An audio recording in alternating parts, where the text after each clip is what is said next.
Warming shelters, emergency shelters in Multnomah and Washington counties are closed tonight. There are different thresholds of when each county opens these kinds of emergency shelters, and those are based on temperature and precip. But the winter weather in our region has already killed at least a dozen people, and more than half of those are likely dead because of hypothermia. Today we learned of 2 cases in Clark County. Blair Best shows us how an overnight shelter in Clackamas County is seeing overwhelming demand, and how homeless folks in Multnomah County are just trying to survive.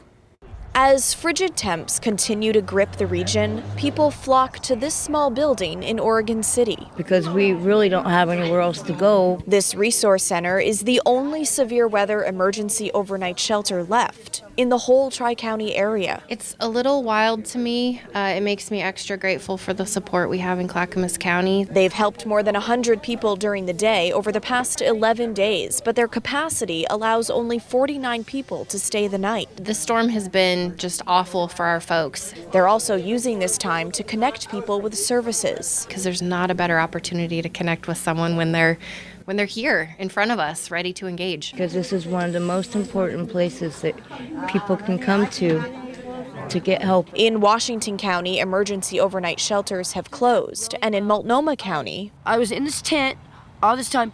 Everything's frozen. Homeless people like Aileen continue to fight to survive on Portland streets after warming centers there closed early Wednesday. It feels really cold. If I didn't have hot hands, that's my 7 degrees to keep me warm. This shelter in southeast Portland, which closes at 7 a.m., it breaks my heart, but we don't have any other options. saw the dangers of no emergency warming centers Friday morning when a man staying there needed to escape the cold. He was literally crying, begging this morning, for help. So they called an ambulance and waited 3 hours. It never came.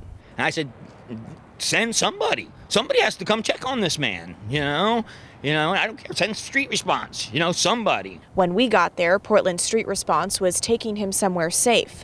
Now, those at the shelter believe if warming centers were still open, they could have sent him there. That is a crime. And anybody who defends them not having them open all the time, really needs to face the music on this. They should do a lot more. Once you get these people indoors, you need to keep them indoors. That's how you fix it.